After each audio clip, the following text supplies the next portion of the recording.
Punjabi music industry, वो जगह जहां हर साल कई नए सितारे जन्म लेते हैं। यहाँ कुछ कलाकार एक दो गाने गाकर गुमनामी में खो जाते हैं, तो कुछ लंबे समय तक लोगों के दिलों पर राज करते हैं। ऐसे ही एक नाम है गूरी, एक ऐसा कलाकार जिसने कम वक्त में जितनी ऊंचाई देखी उतनी ही तेज़ी से गिरावट का सामना भी किया। साल 2016 से 17 का दौर, पंजाबी म्यूज़िक तेज़ी से देश भर में पॉपुलर हो रहा था। इसी बीच एक नया चेहरा सामने आया, गूरी।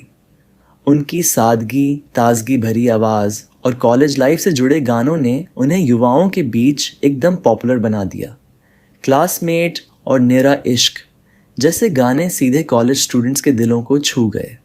सोशल मीडिया पर इन गानों का क्रेज़ इतना था कि हर दूसरा इंस्टाग्राम वीडियो या टिकटॉक कंटेंट इन्हीं गानों पर बनता था। रेडियो स्टेशन, शादी, पार्टी, हर जगह गूरी की आवाज़ गूंजती थी। इस दौर में गूरी सिर्फ एक गायक नहीं बल्कि यूथ आइकन बन गए थे। उनकी ड्रेसिंग स्टाइल, उनका हेयर कट, सब कुछ फैशन ट्रेंड बन गया। लाखों फॉलोअर्स और लगातार हिट गानों के चलते गूरी का करियर पर ही ऊपर जा रहा था। लेकिन जो इंडस्ट्री कभी एक जैसी नहीं रहती।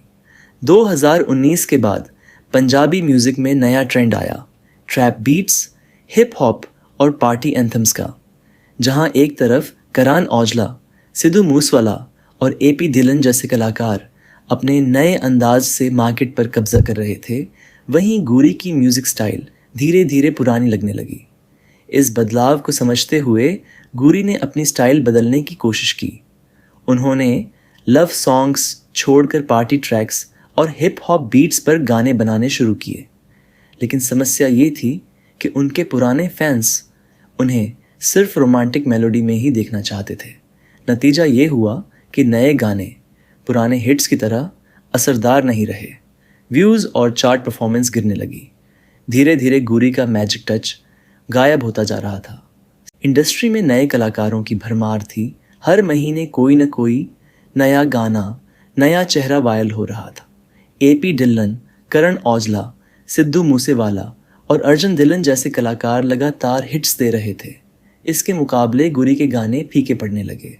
उन्होंने वापसी करने के लिए कई गाने जारी किए, लेकिन पुराने दिनों जैसी बात नहीं रही। गाने आते, कुछ दिनों तक चलते और फिर गुम हो जाते। जितनी तेज़ी से उन्होंने ऊंचाई हासिल की थी, अब उतनी ही तेज़ी से वो पीछे छूटने लगे। फैंस का भरोसा किसी भी कलाकार की असली पूंजी होता है, लेकिन गूरी की इमेज धीरे धीरे बदलने लगी। कुछ लोग मानने लगे कि वो अब उतने डेडिकेटेड नहीं रहे, तो कुछ ने कहा कि इंडस्ट्री के प्रेशर की वजह से उनका ध्यान भटक गया है। मीडिया ने भी उनके करियर की गिरावट को हाईलाइट किया। कई आर्टिकल्स और रिपोर्ट्स में गूरी के करियर को स्लो डाउन बताया जाने लगा। और इसी बीच सोशल मीडिया पर नए चेहरों ने गूरी की पॉपुलैरिटी को पीछे छोड़ दिया। हर कलाकार के लिए करियर की गिरावट सबसे कठिन दौर होता है और गूरी भी इससे अछूते नहीं रहे। इंटरव्यूज़ में उन्होंने खुलकर बताया कि उन्हें लगातार दबाव और ट्रोलिंग ने कितना तोड़ा। उन्होंने कहा कि शोहरत के बाद जब फैंस ही आपसे मुंह मोड़ लें तो उसे सहना बेहद मुश्किल होता है। उनकी पर्सनल लाइफ भी इससे प्रभावित हुई। गूरी का यह संघर्ष इस बात की याद दिलाता है कि फेम जितना बड़ा वरदान है उतना ही बड़ा श्राप भी हो सकता है। आज गूरी इंडस्ट्री में मौजूद तो हैं, लेकिन उनका नाम अब वैसा चमकता सितारा नहीं रहा जैसा पहले था। उनका सफ़र हमें ये सिखाता है कि सफलता जितनी जल्दी मिलती है उसे बनाए रखना उतना ही कठिन है। गूरी की कहानी हर उस कलाकार के लिए एक सबक है जो शोहरत की दुनिया में कदम रखता है कि ट्रेंड्स बदलते हैं, फैंस बदलते हैं, लेकिन असली चुनौती खुद को लगातार बदलते समय के साथ प्रासंगिक बनाए रखने की होती है।